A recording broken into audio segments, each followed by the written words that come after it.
When watching anime, whether it be shonen, comedy, or even that.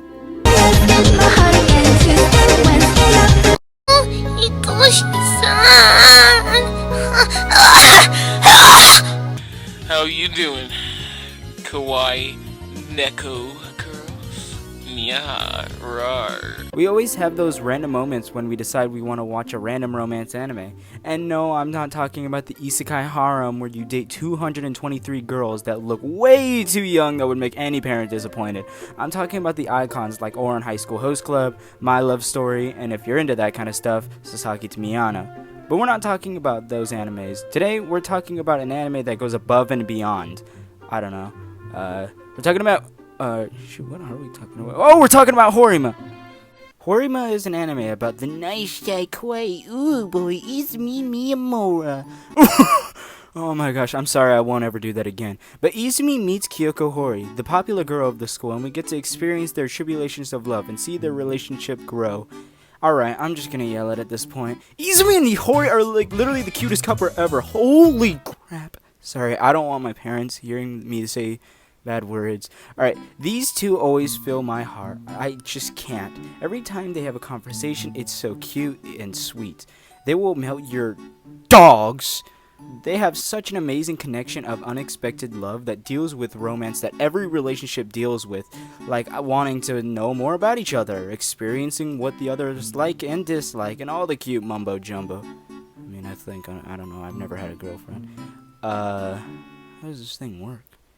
Obviously, love is the main topic of the anime. As I literally said in the beginning of the video, were you even listening, or were you just watching Yarinchin Club, you disgusting brat?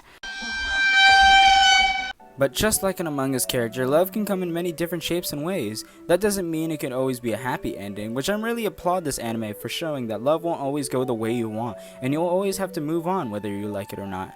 We also deal with things like love triangles, unrequited love, and obviously love that truly blooms perfectly, well, just like Hori and Izumi's relationship. That's where the anime really shines, making really likable characters, especially a likable couple that have problems that the anime doesn't make a huge 3-episode plot that takes up the whole anime, which also fills up what could be more bonding moments between the two. Even when we get problems that take up the whole episode, I still enjoy them from the actual emotion Hori or Izumi give us, as you can feel their lingering pain of wanting to see each other, experiencing things together, being busy, and other conflicts they face, which appeals more to me as the anime doesn't bore me when I'm watching. I'm still patiently waiting to see what happens next for the lovable couple. When compared to other anime, the couples usually are stale and honestly just not that relatable or interesting enough for me to even care about. Sometimes they even just flat out annoying.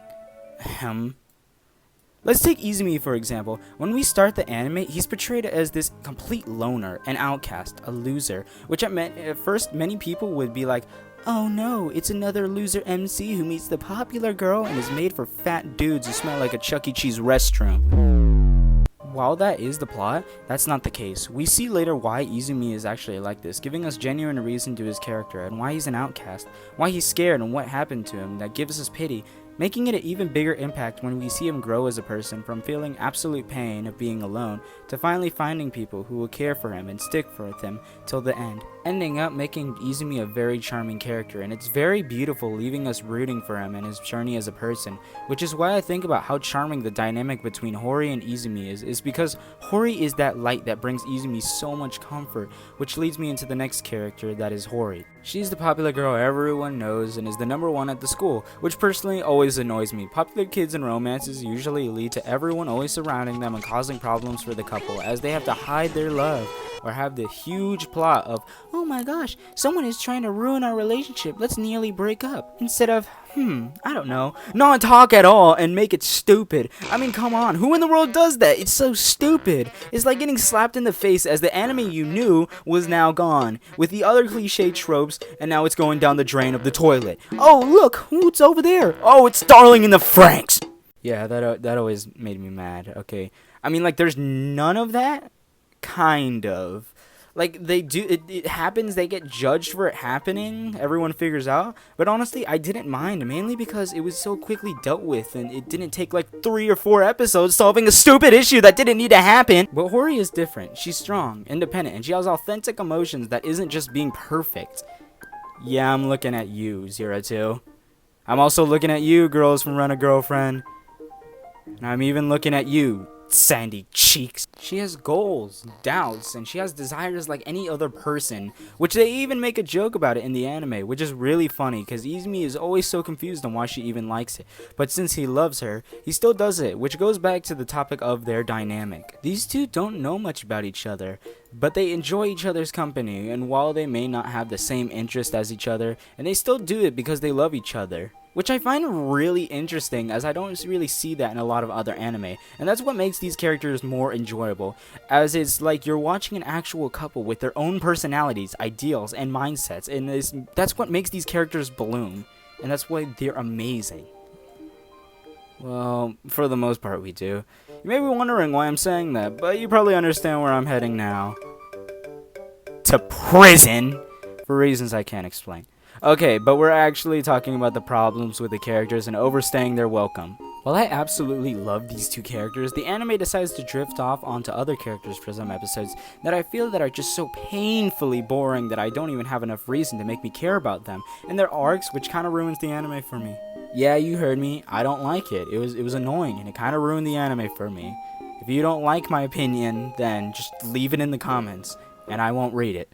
For instance, Horimiya and Kakere Sengoku's relationship. I'm butchering it so badly. I'm not embarrassing myself anymore after saying that. To be honest, I could really care less for Ayasaki, mainly because she is so annoying. Like, I'm sorry, I can't be the only one who hates this girl. She just reminds me of those cutesy girls who are there for nerdy guys who are creepy. Plus, in the beginning, she completely just...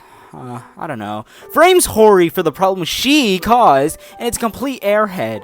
Ever since we first meet her, I could care less about her, and it sucks because Sengoku is a genuinely fun character with the group, and it just disappoints me at how their dynamics still won't let me appreciate her character. Honestly, yeah, I really needed to take off some frustration from that. So I decided to go take a stroll and started yelling at people and trying to make them insecure. You look fat. So I was saying, don't wear that outfit again. Why do you look like that? Also, I hope you like her because she gets a whole episode and it's all about her backstory and her dating relationship with freaking Sengoku. No, this does not make her character arc any better. It's still literally the same. I could curb stomp her. It honestly baffles me how they gave them an episode because they could have done without it, but they only did it just to give the characters more personality. But like, this is a whole episode when it's supposed to be about... I mean, like, I don't know, man. I think it should be definitely about the main two characters, come on! Which sucks because they're the most I want to see, but they decide to show sometimes only half of the episodes focusing on the other side characters, which is fairly appreciated, but when the anime is only 13 episodes, it kind of sucks, just because I want to see so much more between Hori and Izumi. Correction. You see, this way manga is better because you get to see all the things from the manga, and you don't have to worry about the stupid anime. Not only is the stupid nerd character, it's just me, I know, it's just a different voice, but like, it's kind of true, and it's not only the airhead girl that just takes it away from the best couple, which really sucks. Yoshikawa is another one of the characters that I feel like takes away time from the main two. While I'm not annoying as the dumpster fire that is... Okay, I already forgot her name, the dumb one, yeah, okay. But Yoshikawa also deals with love problems with another student, which is Ishikawa, a very good character by the way, but we go through her problems of being afraid to confess her feelings. While she is a good character and not as bad, I just can't really feel bad for her since I just don't have that much of an emotional connection with her, which is what Horimiya kind of fails at with me, and being able to connect with these two characters and feel their pain compared to the other characters, and it just disappoints me because I liked Ishikawa and Yoshikawa, but it just feels like compared to the other characters and their relationships, this one just doesn't feel like enough development happens for me, just to get majorly involved with them. Maybe if they added them with more time together, I would root for them a lot more, which once again is a fault for the anime only being 12 episodes. Furthermore, just taking away screen time from the actual couple that I'm interested in, and nearly taking up half of an episode to the whole episode for their relationship, and it just makes me so disappointed when I could just really be watching the main couple. But Yanagi is like the absolute best. Oh my gosh, he's just a cute boy. Oh my god, second to Izumi. Oh my god, like oh my gosh, he's blind and he needs glasses and always confuses people with other people, and he's just like amazing. Oh my. Plus, Sue exists, but I mean, he's just kind of there. He appears. Then they make him have like an arc of helping his sister, but I don't really care, to be honest. Which once again takes away from the anime, but this is even worse as I barely remembered him, so it was just boring watching this small arc, to be honest. But there's just something about the anime. When looking deeper into the characters and their personality and traits, I feel passion between these two, and them wanting to experience these things in life and wanting to keep each other to themselves and trying to figure out ways that they can solve these conflicts through their relationships and having genuine emotion in their stories. That just makes me love them even more. And that's what's great about them. These feel like actual people. They don't feel like some cruddy gift your dad gives you at the last minute just because he couldn't get you a PS5. Look, son, I know you've been always wanting the PS5 for Christmas and your birthday, and I just, you know what? I finally got it. Oh my god, did you really Yep, get it? that's right. I got Monopoly. But in all honesty, when going through Izumi and Hori's character and who they are, I feel like the creators took the time and said, yeah, let's actually see how people are and give these characters actual backstory and emotions, which is what makes each person interesting to the point where that they could have their own story and anime. While I may not like some characters, that's just a preference, but that's how the anime guides people into giving it characters that not only have personality and punk, but it also gives you enough story from each character that you can be interested in to the point where you would want more from everyone in the anime, and it still is able to capture people's attention,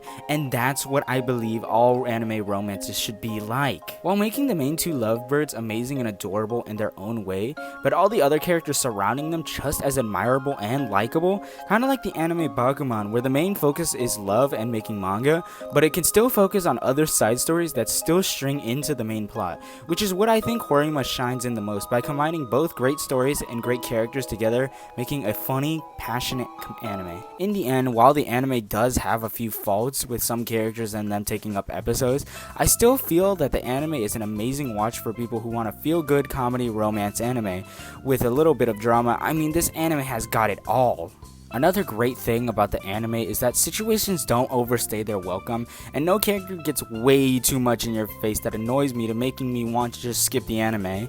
If you're worried about me trashing on the anime for like 2 episodes, don't be. I still believe that it's an amazing anime. Honestly, the flaws combined still don't compare to the massive amount of things the anime does right with its characters, story, and overall themes, which in my opinion is always a hard thing to find in anime. To be honest, it was hard looking for a lot of flaws besides the episodes dragging away, but other than that, all I can say is that the anime is too short, so please make more, I'm begging! Now it's time for the final ratings for the anime. First up is the rank of how safe it would be to watch in front of your family. Now I would give the anime a good 8 out of 10 only because it's a romance anime and because, well, Oh, I'm begging you. One small flap. That is the least slappable face ever. but in the end, it's still not as bad to watch on the living room TV. But if your mom looks like this, let me talk to her. Take her on a date. Take her to my house. Leave my house because I forgot I wet the bed. Then bam, we're married! Next up, gun. So there's no guns in this anime? 0 to 10. Now it's time for the OP, and instead of doing number ranking, we'll rank it from wouldn't watch it to watching it every episode. I'll put it on the watch every other episode as it has good music, but the visuals are just okay, and it's honestly not my favorite, but it's still a really good watch. Lastly, the ranking everyone has been waiting for, so much that they skipped the video. Please do not tell me you did that.